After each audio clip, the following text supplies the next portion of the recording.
ജനുവരി 25 2005 കേരള ഹൈക്കോടതി ഒരു വിധി പുറപ്പെടുവിച്ചിരുന്നു. ആ വിധി പുറപ്പെടുവിച്ചവരിൽ ഒരാൾ ലോകായുക്ത സിറിയക് ജോസഫാണ്. എന്തായിരുന്നു വിധി? 4 ആളുകൾ കൊല ചെയ്യപ്പെട്ട കോഴിക്കോട് ഐസ്ക്രീം പാർലർ കേസുമായി ബന്ധപ്പെട്ടായിരുന്നു വിധി. 2 പെൺകുട്ടികൾ കോഴിക്കോട് റെയിൽവേ ട്രാക്കിൽ മരിച്ചു കിടക്കുന്നത് കണ്ടു. ആ പെൺകുട്ടികൾ ഇറങ്ങി ഓടി എന്ന് പറയപ്പെടുന്ന ബിൽഡിംഗിന്റെ 2 വാച്ച്മാൻമാർ ദുരൂഹ സാഹചര്യത്തിൽ 1 മാസത്തിനുള്ളിൽ കൊല ചെയ്യപ്പെട്ടു. ഇതുമായി ബന്ധപ്പെട്ട് അന്നത്തെ വ്യവസായ വകുപ്പ് മന്ത്രിയായിരുന്ന PK കുഞ്ഞാലിക്കുട്ടിക്കെതിരായി വലിയ ആക്ഷേപവും ആരോപണവും ഉയർന്നു. ഈ കേസ് ഹൈക്കോടതിയിലെത്തി. ആ ഹൈക്കോടതിയിൽ 2004 എത്തിയ കേസ് ജനുവരി 25, 2005 കോടതി വിധി പറഞ്ഞു. വിധി പറഞ്ഞവരിൽ ഒരാൾ സിറിയക് ജോസഫ് എന്ന് പറയുന്ന ലോകായുക്തയാൽ.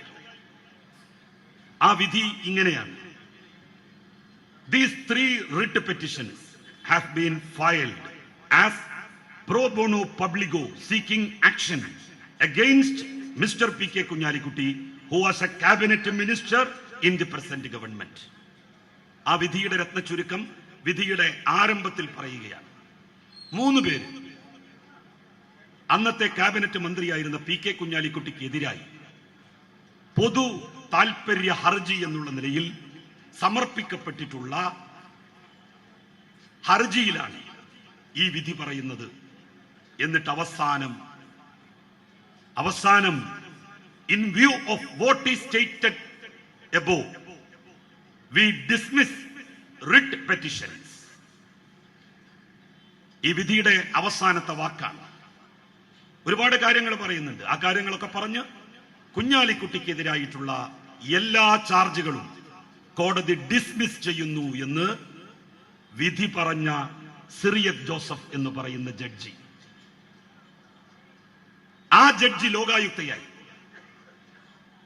അപ്പൊ അന്ന് ഈ വിധി പറഞ്ഞതിന് ലോകായുക്തക്ക്, സിറിയക് ജോസഫിന്, അന്നത്തെ ഹൈക്കോടതി ജഡ്ജിക്ക് പാരിതോഷികം കൊടുത്തു ലീഗ്.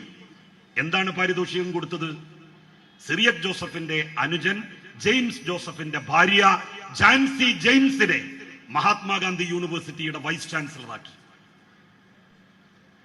മഹാത്മാഗാന്ധി യൂണിവേഴ്സിറ്റിയുടെ വൈസ് ചാൻസലറായിട്ട് അന്ന് നിർദ്ദേശിക്കപ്പെട്ടിരുന്നത് ഡോക്ടർ സിറിയക് തോമസ് എന്ന് പറയുന്ന MG യൂണിവേഴ്സിറ്റിയുടെ മുൻ വൈസ് ചാൻസലർക്ക് ഒരു ചാൻസ് കൂടി കൊടുക്കണം എന്നുള്ള നിലയിൽ അദ്ദേഹത്തിന്റെ പേരായിരുന്നു. സിറിയക് തോമസിന്റെ പേര് വെട്ടി സിറിയക് ജോസഫ്, ജഡ്ജ് സിറിയക് ജോസഫിന്റെ അനുജൻ ജെയിംസ് ജോസഫിന്റെ ഭാര്യ ജാൻസി ജെയിംസിനെ MG യൂണിവേഴ്സിറ്റിയുടെ വൈസ് ചാൻസലറാക്കി. എന്നാണ് വൈസ് ചാൻസലറാക്കിയത്?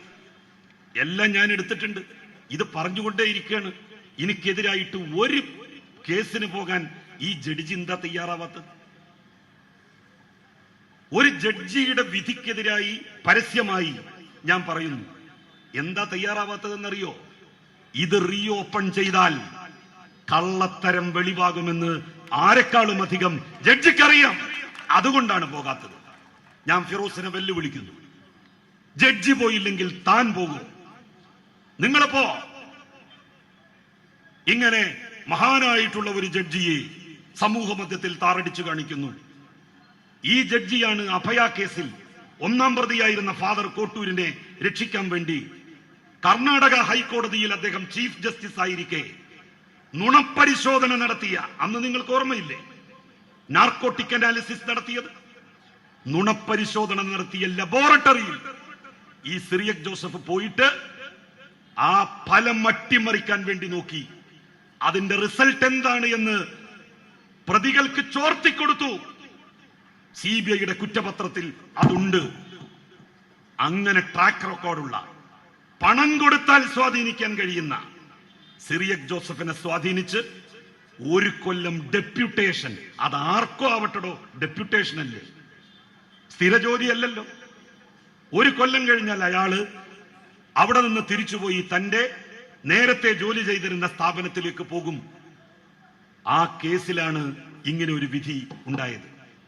അന്നത്തെ ലോകായുക്ത നിയമമനുസരിച്ച് 14-ാം വകുപ്പനുസരിച്ച് ലോകായുക്തയുടെ നിയമത്തിനെതിരായിട്ട് ഹൈക്കോടതിയിലോ സുപ്രീം കോടതിയിലോ അപ്പീല് പോകാൻ പോലും കഴിയില്ല. അയാൾ എന്താണോ വിധിക്കുന്നത് അത് നടപ്പിലാക്കിക്കൊള്ളണം. ആ നിയമമാണ് കേരള നിയമസഭ ചവറ്റുകൊട്ടയിലേക്ക് വലിച്ചെറിഞ്ഞത്, ലോകായുക്ത നിയമം ഭേദഗതി ചെയ്തത്. ഇനി ഒരു കുഞ്ഞാലിക്കുട്ടിമാർക്കും ഒരു ഫിറോസുമാർക്കും ഒരു ജലീലിനെ ഇങ്ങനെ ചതിച്ച് പണം കൊടുത്ത് ഇവനെ പോലുള്ള ആളുകളെ സ്വാധീനിച്ച് വിധി പറയിപ്പിക്കാൻ ഒരവസരം ഉണ്ടാവരുത് എന്ന് സർക്കാർ തീരുമാനിച്ചു. അങ്ങനെയാണ് ആ നിയമം അവര് ഉപയോഗപ്പെടുത്തിയത്. ഞാൻ ഹൈക്കോടതി പോയി. ഹൈക്കോടതി പറഞ്ഞു നിലവിലുള്ള ലോകായുക്ത നിയമം അനുസരിച്ച് അപ്പീൽ അതോറിറ്റി അല്ല ഹൈക്കോടതി. സുപ്രീം കോടതിയിൽ പോയി. സുപ്രീം കോടതിയും പറഞ്ഞു നിലവിലുള്ള കേരളത്തിലെ ലോകായുക്ത നിയമം അനുസരിച്ച് ആ വിധിയുടെ അപ്പീൽ അതോറിറ്റി അല്ല സുപ്രീം കോടതി. അതുകൊണ്ടാണ് ആ 2 അപ്പീലുകളും തള്ളിയത്. ഇതാണ് ഇവരുടെ ഒരു അവസ്ഥ എന്ന് പറയുന്നത്. ഞാൻ ചെയ്ത കുറ്റം എന്താണ്? 2006 കുഞ്ഞാലിക്കുട്ടിയെ തോൽപ്പിച്ചു. ആ തോൽപ്പിച്ചതിന് പകരം വീട്ടാൻ തവനൂരിൽ അവർ ഒരുപാട് നോക്കി, നടന്നില്ല. എന്നാ പിന്നെ സിറിയക് ജോസഫിനെ വിലക്കെടുത്ത് പണ്ട് ഐസ്ക്രീം പാർലർ കേസിൽ തനിക്കനുകൂലമായി വിധി വാങ്ങിയതുപോലെ ജലീലിനെതിരായിട്ട് വിധി വാങ്ങാം എന്ന് മുസ്ലിം ലീഗ് തീരുമാനിച്ചു. അതിന്റെ ഫലമായിരുന്നടോ ആ വിധി.